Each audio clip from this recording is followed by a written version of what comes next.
صل على سيدنا ومولانا محمد وعلى بسم اللہ الرحمن الرحیم۔ السلام علیکم ناظرین و سامعین کرام۔ پروگرام یاد الہی دیکھنے کے لیے، یاد الہی کے سابقہ تمام پروگرامز دیکھنے کے لیے، وظائف دیکھنے، سننے، جاننے اور پڑھنے کے لیے آپ ہمارے یوٹیوب چینل یاد الہی یعنی YAAD_EILAHI یوٹیوب چینل یاد الہی کو سبسکرائب بھی کیجئے، لائک بھی کیجئے، کمنٹس بھی کیجئے، تاکہ یاد الہی کے مختلف پروگرامز اور وظائف سے آپ مکمل رہنمائی حاصل کر سکیں۔ جی ناظرین و سامعین، پروگرام یاد الہی میں روزانہ عظیم ہستیوں کے تذکرے پاک کیے جاتے ہیں اور اس کے ساتھ ساتھ کچھ ایسے موضوعات پر گفتگو ہوتی ہے جن سے آپ کو رہنمائی حاصل ہوتی ہے۔ آج سیدنا امام حسین رضی اللہ تعالیٰ عنہ ہی کی شہادت کے حوالے سے، بالخصوص شہادت کے بعد جو واقعات پیش آئے اس پر مختصر گفتگو ہوگی۔ اس سے پہلے کتاب الشفا سے آج کا خاص وظیفہ ہر قسم کے امتحان میں کامیابی کے لیے وظیفہ۔ اسٹوڈنٹس اکثر پوچھتے رہتے ہیں اسکول، کالجز، یونیورسٹیز، مدارس کے، تو اس حوالے سے زندگی کے کسی بھی امتحان میں کامیابی کے لیے ہر فرض نماز کے بعد 47 مرتبہ 47 ٹائمز رسول اللہ صلی اللہ علیہ وآلہ وصحبہ وبارک وسلم کا اسم گرامی سیدنا فتاح صلی اللہ تعالی علیہ وآلہ وصحبہ وبارک وسلم یہ ورد کرتے رہیں اور عام حالات میں بھی کثرت سے پڑھتے رہیں، انشاءاللہ اللہ تعالیٰ کامیابی عطا فرمائے گا۔ یعنی سیدنا فتاح صلی اللہ علیہ وآلہ وصحبہ وبارک وسلم یہ ہر نماز کے بعد 47 مرتبہ بھی پڑھیں اور اس کے علاوہ بھی کثرت سے آپ پڑھتے رہیں، انشاءاللہ اللہ تعالیٰ کامیابیاں ہی کامیابیاں عطا فرمائے گا۔ یہ آج کا وظیفہ آپ کو ضرورت ہے، ضرور اپنے معمول کا حصہ بنائیے، اپنے اعزاء، اقرباء، رشتہ دار، دوست، احباب، پڑوسی، محلے دار، امت مسلمہ تک پہنچائیے۔ میرے آپ کے ہمارے بتانے سے اگر کسی بھی ہمارے مسلمان بھائی، مسلمان بہن، کسی مسلمان فرد کا فائدہ ہوتا ہے، انشاءاللہ یہ ہمارے لیے دین و دنیا آخرت میں بھلائی، فائدہ، نجات اور شفا کا باعث ہوگا۔ اللہ سبحانہ وتعالی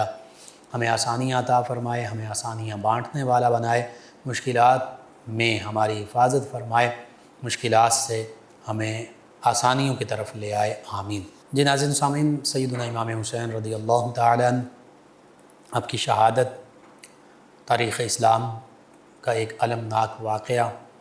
آپ کے رفقاء کی شہادت، لیکن یہ شہادتیں ان ہستیوں نے اللہ کی رضا کی خاطر دیں۔ یہ قربانیاں معاذ اللہ ثم معاذ اللہ کسی مجبوری یا کسی ظاہری لالچ یا مفاد کے تحت نہیں تھیں۔ بعض اوقات لوگ اس طرح کی باتیں کر دیتے ہیں جہالت میں کہ معاذ اللہ یہ دو شہزادوں کی لڑائی تھی، یا معاذ اللہ ثم معاذ اللہ سیدنا امام حسین رضی اللہ عنہ حکومت چاہتے تھے۔ نہیں، ایسا شائبہ، ذرا برابر شائبہ بھی نہیں ہے۔ اس کی وجہ یہ ہے کہ اگر سیدنا امام حسین رضی اللہ تعالی عنہ حکومت ہی چاہتے تو وہ تو مدینہ طیبہ میں بیٹھ کر حاصل کی جا سکتی تھی، اس میں تو کسی قسم کی تگ و دو کی ضرورت ہی نہیں تھی۔ وہ تو یزید بدبخت جس نے محرمات کو حلال کر دیا، جس نے حلال حرام کی تمیز مٹا دی، جو فسق و فجور میں مبتلا تھا، اعلانیہ فاسق تھا، فاجر تھا، جس نے حدود اللہ کو پامال کر دیا، اس نے تو یہ اعلان کر رکھا تھا، وہ تو لوگوں کو عہدے اور منصب دے رہا تھا، گورنرشپ دے رہا تھا، عام لوگوں کو اس نے آگے کیا، لالچ دی۔ تو سیدنا امام حسین رضی اللہ تعالی عنہ کے لیے تو اس کی آفرز موجود تھیں، لیکن سیدنا امام حسین رضی اللہ تعالی عنہ نے ان تمام آفرز کو، ان تمام پیشکشوں کو ٹھکرا دیا، صرف اس وجہ سے کہ یہ حکمران بننے کے اہل ہی نہیں ہے یزید، یہ اس قابل نہیں ہے کہ اسے مسلمانوں کا خلیفہ، مسلمانوں کا حکمران بنایا جائے۔ مسلمانوں کا حکمران وہی بن سکتا ہے۔ قرآن مجید فرقان حمید میں تو واضح طور پر کئی مقامات پر موجود ہے، یہاں تک اللہ نے فرما دیا الذین ان مکناہم فی الارض، کہ اگر ہم ان لوگوں کو، مسلمانوں کو زمین میں اقتدار بخشیں، ان کو حکومت دیں، ان کو اختیار دیں، ان کو اقتدار دیں، الذین ان مکناہم فی الارض، زمین میں ہم ان کو قرار بخشیں، ان کو حکومت عطا فرمائیں، تو کیا پھر ان کی ذمہ داری کیا ہے، یہ کرتے کیا ہیں، ان کے لیے اللہ کی طرف سے کیا فریضہ عائد ہوتا ہے؟ فرمایا الذین ان مکناہم فی الارض اقاموا الصلاۃ، پھر یہ نماز کا نظام قائم کرتے ہیں، یہ نظام صلاۃ جو ہے اس کو قائم کرتے ہیں، یعنی خود بھی نماز پڑھنے والے ہوتے ہیں حکمران۔ یہ اب اللہ تعالیٰ نے حکمرانی، مسلمان حکمرانوں کا معیار جو ارشاد فرمایا قرآن مجید فرقان حمید میں ایک مقام پر، اس کے علاوہ بھی مکمل رہنمائی ملتی ہے، پھر احادیث مبارکہ میں مکمل رہنمائی ہمیں ملتی ہے۔ تو یہاں پر اللہ سبحانہ وتعالیٰ فرما رہا ہے کہ جب ہم مسلمانوں کو زمین میں اقتدار بخشتے ہیں، حکمرانی عطا فرماتے ہیں، تو پھر یہ وہ لوگ ہیں کہ یہ اقام الصلاۃ، نظام صلاۃ، نظام نماز یہ قائم کرتے ہیں، اقام الصلاۃ و آتوا الزکاۃ، اور زکوٰۃ خود بھی دیتے ہیں اور زکوٰۃ دینے کا نظام پورا سسٹم یہ بناتے ہیں، اور پھر وَأَمَرُوا بِالْمَعْرُوفِ، اور حقیقت میں یہ امر بالمعروف کرتے ہیں، یعنی خود بھی قرآن مجید فرقان حمید، احادیث مبارکہ، اسلام کی تعلیمات کو سمجھ کر ان پر عمل پیرا ہوتے ہیں، نیکی کے معاملات اور نیکی والے کاموں پر، اچھے کاموں پر کاربند ہوتے ہیں، اور اپنی رعایا کو بھی نیکی کے کاموں کا حکم دیتے ہیں۔ وَنَهَوْا عَنِ الْمُنْكَرِ، خود بھی برائی سے بچتے ہیں، اور تمام امت مسلمہ کو، تمام رعایا کو، اپنے ملک میں رہنے والے تمام لوگوں کو برائی سے بچنے کا حکم دیتے ہیں۔ اور پھر آخر میں فرما دیا وَلِلَّهِ عَاقِبَةُ الْأُمُورِ، فرمایا کہ تمام کاموں کا انجام اللہ ہی کے لیے ہے، اللہ ہی کے ذمے ہے، کہ اگر تو ان کو اقتدار ملا اور انہوں نے نماز کا نظام بھی قائم کیا، انہوں نے زکوٰۃ کا نظام بھی قائم کیا، انہوں نے نیکی کا حکم بھی دیا، برائی سے بھی روکا، تو پھر فرمایا ان کے لیے اچھا انجام ہے ان کے کاموں کا، اور اگر اس کے برعکس معاملہ کیا تو پھر ان کے لیے برا انجام ہے۔ وَالْعَاقِبَةُ لِلْمُتَّقِينَ، یہ اس فرمان کو، اس پر علماء نے، فقہاء نے، مفسرین، محدثین نے بہت زیادہ کلام کیا۔ انہوں نے کہا یہاں پہ وَالْعَاقِبَةُ لِلْمُتَّقِينَ کے عاقبت، انجام جو ہے وہ متقی لوگوں کے لیے ہے، تو فرمایا وَالْعَاقِبَةُ خَيْرٌ لِلْمُتَّقِينَ، جو بہتر انجام ہے وہ متقی لوگوں کے لیے ہے، اور جو برا انجام ہے وہ پھر جو فاسق ہیں، جو فاجر ہیں، جو اسلام اور حدود اللہ کی حدود کو پامال کرنے والے ہیں، ان کے لیے آخرت میں برا انجام ہے۔ تو حقیقت یہ ہے کہ اگر حکمران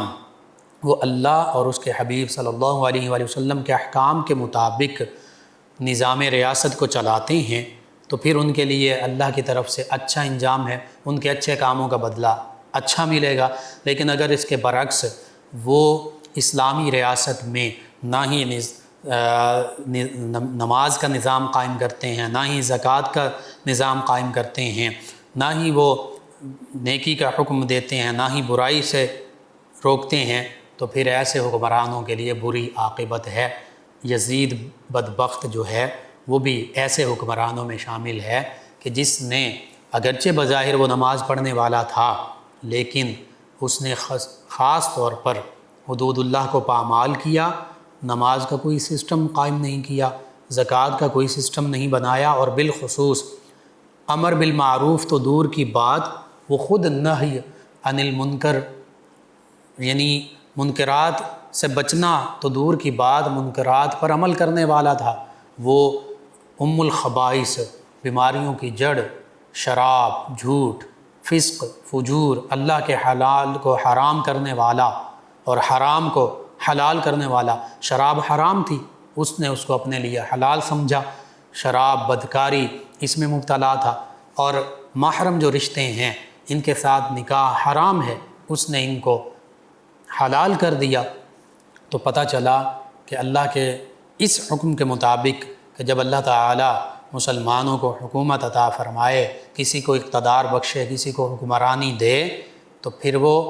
نماز اور زکوٰۃ کا سسٹم بنانے والے بنے، وہ لوگوں کو خود بھی نیکی کے کام کرنے والے ہوں، بھلائی کے کام کرنے والے ہوں، اور لوگوں کو بھی نیکی اور بھلائی کے کاموں کا حکم دینے والے بنے، خود بھی برائی سے بچنے والے ہوں، لوگوں کو بھی، اپنی رعایا کو بھی برائی سے بچانے والے ہوں، بچنے کا حکم دینے والے ہوں۔ تو یزید ایسا نہیں تھا، تو اس لیے پھر اس کے لیے اس کے برے کاموں کا انجام اللہ کے ہاں موجود ہے۔ جو حکمران جیسے نبی رحمت صلی اللہ علیہ وآلہ وسلم، پھر خلفائے راشدین رضی اللہ عنہم اجمعین، سیدنا ابو بکر صدیق رضی اللہ عنہ، سیدنا ابو بکر صدیق اکبر رضی اللہ عنہ، سیدنا عمر فاروق اعظم رضی اللہ عنہ، سیدنا عثمان ذو النورین رضی اللہ عنہ، سیدنا علی المرتضیٰ رضی اللہ عنہ، ان ہستیوں نے اسلام کا حقیقی نظام قائم کیا، اسی وجہ سے یہ خلفائے راشدین کہلاتے ہیں۔ اور آقا کریم صلی اللہ علیہ وآلہ وسلم نے تو یہاں تک فرما دیا تھا کہ علیکم بسنتی وسنت الخلفاء الراشدین المہدیین، کہ اے مسلمانوں تم پر میرے طریقے کی پیروی کرنا بھی لازم ہے، ضروری ہے، اور میرے خلفائے راشدین جو مہدیین ہیں، ہدایت یافتہ ہیں، ان چاروں خلفائے راشدین کے طریقے کی پیروی کرنا بھی ضروری ہے، لازم ہے، واجب ہے۔ اور پھر انہی ہستیوں کے نقش قدم پر چلنے والی ایک ہستی سیدنا عمر بن عبدالعزیز رضی اللہ تعالیٰ عنہ بھی ہیں، اور پھر انہی کے نقش قدم پر چلنے والے سلطان نور الدین زنگی رحمۃ اللہ تعالیٰ علیہ، سلطان صلاح الدین ایوبی رحمۃ اللہ تعالیٰ علیہ، سلطان محمود غزنوی رحمۃ اللہ تعالیٰ علیہ، محمد بن قاسم رحمۃ اللہ تعالیٰ علیہ، سلطان اورنگزیب عالمگیر رحمۃ اللہ تعالیٰ علیہ۔ تو اس طرح چند ایک نام ہمیں ملتے ہیں جو نبی کریم صلی اللہ علیہ وآلہ وسلم، صحابہ کرام، اہل بیت کرام، ان عظیم ہستیوں کے نقش قدم پر چلنے والے حکمران تھے، اور جن کے عہد جو ہیں وہ عدل و انصاف سے لبریز تھے۔ ان کے عہد حکومت میں لوگوں کے ساتھ، مسلمانوں کے ساتھ، حتیٰ کہ غیر مسلموں کے ساتھ بھی عدل و انصاف کیا جاتا تھا۔ بہرحال یزید بدبخت کو جب ہم دیکھتے ہیں اس حوالے سے تو یہ بالکل اس معیار کے برعکس ہمیں نظر آتا ہے۔ اسی لیے اس نے جیسے ہی یہ حکمرانی پر براجمان ہوا، تخت پر بیٹھا، اس نے بالخصوص سیدنا ابو بکر صدیق رضی اللہ عنہ، سیدنا عمر رضی اللہ عنہ، اور سیدنا زبیر بن عوام رضی اللہ عنہ، اور سیدنا علی المرتضیٰ رضی اللہ عنہ، ان کے شہزادوں کے حوالے سے اس نے یہ فرمان جاری کیا، اس نے یہ حکم آرڈر پاس کیا کہ ان لوگوں سے فوراً بیعت لی جائے، کیونکہ یہی خلفائے راشدین اور کبار صحابہ کرام علیہم رضوان کے صاحبزادے بظاہر یزید سمجھتا تھا کہ یہ میرے لیے خطرہ بن سکتے ہیں۔ سیدنا ابو بکر صدیق رضی اللہ عنہ کے صاحبزادے سیدنا عبد الرحمن بن ابی بکر رضی اللہ عنہما، سیدنا عمر فاروق اعظم رضی اللہ عنہ کے صاحبزادے سیدنا عبداللہ بن عمر رضی اللہ عنہما، سیدنا زبیر بن عوام نبی کریم صلی اللہ علیہ وآلہ وسلم کے جو چچا زاد بھائی ہیں ان کے صاحبزادے سیدنا عبداللہ بن زبیر رضی اللہ عنہ، اسی طرح بالخصوص نبی کریم صلی اللہ علیہ وآلہ وسلم کے نواسے، نبی کریم صلی اللہ علیہ وآلہ وسلم کے شہزادے سیدنا امام حسین رضی اللہ تعالی عنہ، ان کے حوالے سے بھی یزید یہ سمجھتا تھا کہ یہ میرے اقتدار کے لیے خطرہ بن سکتے ہیں۔ تو یزید نے گورنر مدینہ کو یہی بھیجا لکھ کر کہ ان سے بیعت لی جائے۔ سیدنا عبد الرحمن بن ابی بکر رضی اللہ عنہ وہ بھی گوشہ نشین تھے، سیدنا عبداللہ بن عمر رضی اللہ عنہما وہ بھی درس و تدریس، اور صحابہ کرام تابعین اعظام بالخصوص ان کو قرآن حدیث کا، فقہ کا درس دیا کرتے تھے، وہ بھی گوشہ نشین تھے۔ پیچھے دو ہستیاں خاص طور پر ان کے حوالے سے یزید کو بہت زیادہ خطرہ تھا، ایک سیدنا عبداللہ بن زبیر رضی اللہ عنہ اور دوسرے سیدنا امام حسین رضی اللہ عنہ۔ سیدنا عبداللہ بن زبیر رضی اللہ عنہ جو ہیں، یہ جب انہیں پتہ چلا کہ یزید زبردستی مجھ سے بیعت لینا چاہتا ہے تو یہ مکہ المکرمہ تشریف لے گئے، اور مکہ المکرمہ میں جا کر انہوں نے اپنے حکمرانی کا اعلان کر دیا۔ مکہ المکرمہ ان کے زیر نگیں آ گیا، سیدنا عبداللہ بن زبیر رضی اللہ عنہ کے۔ دوسری ہستی بالخصوص سیدنا امام حسین رضی اللہ تعالیٰ عنہ، انہوں نے صرف اس وجہ سے کہ مدینہ طیبہ اور مکہ المکرمہ کی حرمت پامال نہ ہو، نانا جان صلی اللہ علیہ وآلہ وسلم جو سیدنا امام حسین رضی اللہ عنہ کے نانا جان ہیں، ان کے شہر مدینہ طیبہ جو حرم مدینہ ہے، جن کو آقا کریم صلی اللہ علیہ وآلہ وسلم نے حرم بنایا، اس کی حرمت پامال نو مدینہ طیبہ کو الوداع کیا، پھر مکۃ المکرمہ کی حرمت پامال نو مکۃ المکرمہ کو الوداع کیا۔ حالانکہ ان تمام مواقع پر اہل بیت کرام علیہم رضوان اور صحابہ کرام علیہم رضوان جو اس وقت موجود تھے، انہوں نے سیدنا امام حسین رضی اللہ تعالیٰ عنہ کی بارگاہ میں بارہا یہ عرض کیا کہ آپ کوفہ کی جانب تشریف نہ لے جائیے، یہ کوفی وہی ہیں جنہوں نے آپ کے والد گرامی کے ساتھ بے وفائی کی، انہیں شہید کیا، آپ کے برادر اکبر ان کے ساتھ بے وفائی کی،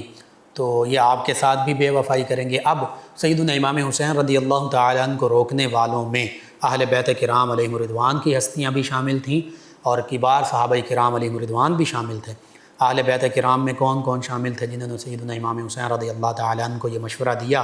کہ آپ کوفیوں کے پاس ہرگز تشریف نہ لے جائیے، یہ آپ کے ساتھ بھی بے وفائی کریں گے اور ایسا ہی معاملہ کریں گے جیسے آپ کے والد گرامی اور آپ کے برادر اکبر ان کے ساتھ انہوں نے معاملہ کیا کہ زبانی کلامی تو کہتے تھے کہ ہم آپ کے ساتھ ہیں، لیکن حقیقت میں یہ آپ کے والد گرامی اور برادر اکبر کے ساتھ نہیں تھے، بلکہ ان کو شہید کرنے میں ان کا بھی کردار رہا۔ ان میں کون کون لوگ شامل تھے؟ اہل بیت کرام میں سیدنا عبداللہ بن عباس رضی اللہ عنہما سب سے پیش تھے، جنہوں نے جو نبی کریم صلی اللہ علیہ وآلہ وسلم کے سگے حقیقی چچا سیدنا عباس رضی اللہ عنہ کے صاحبزادے ہیں، انہوں نے بھی عرض کیا کہ آپ تشریف نہ لے جائیے۔ پھر سیدنا محمد بن حنفیہ جو سیدنا علی المرتضیٰ کرم اللہ وجہ الکریم کے صاحبزادے ہیں، سیدنا امام حسین رضی اللہ عنہ کے بھائی ہیں، انہوں نے بھی منع کیا کہ اے بھائی جان آپ کوفہ تشریف نہ لے جائیے، یہ ان لوگوں کی تلواریں آپ کے ساتھ نہیں ہیں، صرف زبانیں آپ کے ساتھ ہیں۔ پھر سیدنا عبداللہ بن جعفر طیار رضی اللہ عنہ، انہوں نے بھی یہی عرض کیا تھا، مدینہ طیبہ میں بھی یہی عرض کیا تھا کہ آپ کوفہ کی جانب تشریف نہ لے جائیے، یہ کوفی جو ہیں یہ بے وفا ہیں۔ تو اہل بیت کرام میں بالخصوص ان ہستیوں نے، دیگر ہستیوں نے بھی منع کیا، مشورہ یہ دیا کہ آپ تشریف نہ لے جائیے۔ پھر صحابہ کرام علیہم رضوان میں، پھر اہل بیت کرام میں سیدنا عبداللہ بن زبیر رضی اللہ عنہ، وہ بھی نبی کریم صلی اللہ علیہ وآلہ وسلم کے قرابت داروں میں شامل ہیں، انہوں نے بھی عرض کیا، انہوں نے یہاں تک عرض کیا کہ مکۃ المکرمہ میں آپ تشریف رکھیے، ہم آپ کے ساتھ لڑنے کے لیے بھی تیار ہیں آپ کی معیت میں، اور آپ کی حفاظت کرنے کے لیے بھی آپ کا ہر حوالے سے ہم ساتھ دیں گے۔ لیکن سیدنا امام حسین رضی اللہ تعالیٰ عنہ عزیمت کی راستے پر گامزن تھے، جو اللہ کی رضا تھی، جو نبی رحمت صلی اللہ علیہ وآلہ وسلم نے خواب میں آ کر ارشاد فرمایا تھا، اور جو احادیث مبارکہ میں آقا کریم صلی اللہ علیہ وآلہ وسلم کے فرامین مبارکہ پہلے سے موجود تھے۔ اللہ تعالیٰ کی طرف سے یہ تقدیر تھی، یہ مشیت ایزدی تھی کہ میدان کرب و بلا میں ان عظیم ہستی کی شہادت ہونی تھی، اور سیدنا امام حسین رضی اللہ تعالیٰ عنہ بھی خود بھی جانتے تھے۔ اسی لیے اللہ کی رضا پر آپ راضی ہوتے ہوئے، اگرچہ ان صحابہ کرام علیہم رضوان کے مشورے یہ اپنی جگہ پر بالکل درست ہے، سیدنا امام حسین رضی اللہ عنہ کا فیصلہ بھی درست تھا، جانے والی ہستیاں بھی حق پر تھیں، روکنے والی ہستیاں بھی حق پر تھیں۔ ہم کسی کے حوالے سے غلط یہ نہیں کہہ سکتے کہ انہوں نے غلط کیا یا انہوں نے غلط کیا۔ جانے والی ہستیاں وہ اللہ کی رضا پر راضی، وہ عزیمت کے راستے پر گامزن تھیں، روکنے والی ہستیاں وہ رخصت کے حوالے سے عرض کر رہی تھیں کہ آپ رخصت پر عمل کیجئے۔ اور اس کے ساتھ ساتھ اتمام حجت بھی تھا کہ کوفیوں نے ہزاروں کی تعداد میں خطوط لکھے تھے۔ اب اگر سیدنا امام حسین رضی اللہ تعالیٰ عنہ تشریف نہ لے جاتے تو آپ نے خود بھی فرمایا تھا کہ پھر مجھ سے روز محشر پوچھا جا سکتا ہے کہ لوگوں نے اتمام حجت کے لیے آپ کو بلایا، آپ تشریف نہیں لائے۔ تو یہ معاملہ بھی درپیش تھا کہ سیدنا امام حسین رضی اللہ تعالیٰ عنہ اللہ کی رضا پر راضی ہوتے ہوئے، عزیمت کے راستے پر گامزن ہوتے ہوئے اتمام حجت کے لیے تشریف لے جا رہے تھے کہ تاریخ انسانی، تاریخ اسلام کو یہ پتہ چل جائے کہ امام حسین رضی اللہ عنہ پیچھے نہیں ہٹے، یہ کوفی اپنے وعدے سے پیچھے ہٹ گئے ہیں۔ امام حسین رضی اللہ تعالیٰ عنہ نے کسی موقع پر بھی قدم پیچھے نہیں ہٹایا، حتیٰ کہ راستے میں سیدنا امام مسلم بن عقیل رضی اللہ عنہ ان کی شہادت کی خبر بھی مل چکی تھی، وہاں پر بھی عرض کیا گیا کہ آپ واپس تشریف لے جائیے۔ تو سیدنا امام حسین رضی اللہ عنہ نے فرمایا نہیں، جو اللہ کی رضا ہے میں اللہ کی رضا پر راضی ہوں۔ بہرحال سیدنا امام حسین رضی اللہ تعالیٰ عنہ پھر کوفہ کی بجائے، چونکہ حر جو ابن زیاد کے لشکر کی طرف سے متعین تھا، اور بعد میں پھر 10 محرم الحرام فوج اشقیاء سے، بدبختوں کی فوج سے نکل کر حر جو ہیں وہ پھر سیدنا حر بن جاتے ہیں، اصل آزاد بن جاتے ہیں جب سیدنا امام حسین رضی اللہ تعالیٰ عنہ کی بارگاہ میں حاضر ہو جاتے ہیں، اور پھر سیدنا امام حسین رضی اللہ عنہ کی طرف سے لڑتے ہوئے شہید ہو جاتے ہیں۔ لیکن اس سے پہلے تک وہ ابن زیاد ابن سعد کے لشکر کی طرف سے 1000 کے دستے کا سپہ سالار بن کر سیدنا امام حسین رضی اللہ عنہ کو ساتھ لاتے ہوئے مقام کربلا تک لایا۔ جو اللہ کی رضا تھی اس کے مطابق سیدنا امام حسین رضی اللہ عنہ اور آپ کے خانوادے کے دیگر 19 یا 20 جو شہزادے ہیں، جن میں آپ کے شہزادے، آپ کے بھتیجے، بھانجے، آپ کے بھائی سبھی شامل ہیں، ان کی شہادتیں ہوتی ہیں 21 تک کا، 19 سے 21 تک کا ذکر ملتا ہے کہ جو خانوادہ بنو ہاشم سے تعلق رکھنے والی ہستیاں ہیں اہل بیت کرام سے، جن میں صحابہ بھی ہیں، سیدنا امام حسین رضی اللہ تعالیٰ عنہ خود صحابی ہیں، اور اسی طرح پھر ان کے علاوہ جو مشہور 72 نفوس قدسیہ کا اگر ذکر کیا جائے تو تمام مورخین نے تفصیل کے ساتھ لکھا۔ باقی جو ہستیاں ہیں 21 ہی اہل بیت کرام میں سے ہیں، باقی جو ہستیاں ہیں کم از کم 50 سے 52 تک، اور اگر 145 اور 225 کی تعداد کو ذکر کیا جائے تو پھر یہ 100-150 سے لے کر 200 تک بن جاتی ہستیاں۔ یہ سبھی کون تھے؟ یہ صحابہ کرام علیہم الرضوان تھے، اور صحابہ کرام علیہم الرضوان کی اولاد یعنی تابعین اعظام علیہم الرضوان تھے، جنہوں نے سیدنا امام حسین رضی اللہ تعالی عنہ کے ساتھ واقعہ کربلا میں، میدان کربلا میں 10 محرم الحرام کو شہادت کا بلند مقام پایا۔ اب سیدنا امام حسین رضی اللہ تعالی عنہ کی جب شہادت ہوئی، آپ کے سر انور کو جس سمے اطہر سے جدا کیا گیا، نیزے پر رکھا گیا، نیزے کی نوک پر، تو کئی واقعات ظہور پذیر ہوئے، جن میں سے ایک واقعہ تو یہ بھی ہے کہ سیدنا امام حسین رضی اللہ تعالی عنہ کا سر انور نیزے پر ہے تو قرآن مجید فرقان حمید کی تلاوت آپ فرما رہے ہیں، آپ کے لبہائے مبارکہ، آپ کی زبان مبارکہ وہ جنبش کر رہی ہے، وہ ہل رہی ہیں، اور صدا کیا آ رہی ہے، قرآن مجید فرقان حمید کی تلاوت کی صدائیں بلند ہو رہی ہیں۔ آپ نے بتا دیا کہ سر کٹانا ہے تو اللہ کی بارگاہ میں کٹانا ہے، سجدہ ریز ہو کر کٹانا ہے، کسی اور کے سامنے سر نہیں جھکانا، اللہ ہی کے بارگاہ میں سر جھکانا ہے، حق کی خاطر اللہ کی بارگاہ میں سر جھکانا ہے، یزید کے سامنے، یزید وقت کے سامنے سر نہیں جھکانا، اور حق پر ڈٹ جانا ہے، اور سر بلند ہونا ہے۔ جب سر اللہ کے راستے میں کٹا دیا جائے تو پھر وہ سر بلند رہتا ہے، اور اس سر سے بھی قرآن مجید فرقان حمید کی آیات بینات کی تلاوت ہو رہی ہے۔ پتہ چل رہا ہے کہ ان ہستیوں کا نماز کے ساتھ بھی گہرا تعلق ہے، کہ شہادت بھی نماز کے دوران ہو رہی ہے، اور قرآن کے ساتھ بھی گہرا تعلق ہے کہ سر نیزے پر ہے تو پھر بھی قرآن مجید فرقان حمید کی تلاوت کی صدا بلند ہو رہی ہے۔ حتیٰ کہ جب اشقیاء، فوج اشقیاء، یزیدی فوج آپ کے سر انور کو لے کر جا رہی ہے تو ایک گرجا گھر، ایک کلیسا، ایک چرچ کے قریب سے گزرے، رات گزارنے کے لیے وہاں پر یہ رکے، تو وہاں پر ایک شعر یوں لکھا ہوا موجود پایا کہ جس کا ترجمہ یوں ہے کہ جنہوں نے سیدنا امام حسین رضی اللہ عنہ کو شہید کیا ہے، کیا وہ اس بات کی امید رکھتے ہیں کہ ان کے نانا جان نبی کریم صلی اللہ علیہ وآلہ وسلم قیامت کے دن ان لوگوں کی، ان بدبختوں کی شفاعت فرمائیں گے؟ اترجو امت قاتلت حسین شفاعت جدہ یوم الحساب۔ اور بعض روایتوں میں یہ کہ دیوار پر یہ شعر پہلے سے لکھا ہوا موجود تھا، تو ان بدبختوں نے جب یہ شعر لکھا ہوا دیکھا تو بڑے حیران ہوئے، اور گرجا گھر کے راہب سے پوچھا کہ یہ شعر کس نے لکھا ہے، کب کا لکھا ہوا ہے؟ تو راہب نے کہا کہ کس نے لکھا یہ تو مجھے معلوم نہیں، لیکن یہ میں جانتا ہوں کہ تمہارے نبی صلی اللہ علیہ وآلہ وسلم کے ظاہری عہد مبارکہ سے 500 برس پہلے کا یہ شعر لکھا ہوا ہے۔ اور پھر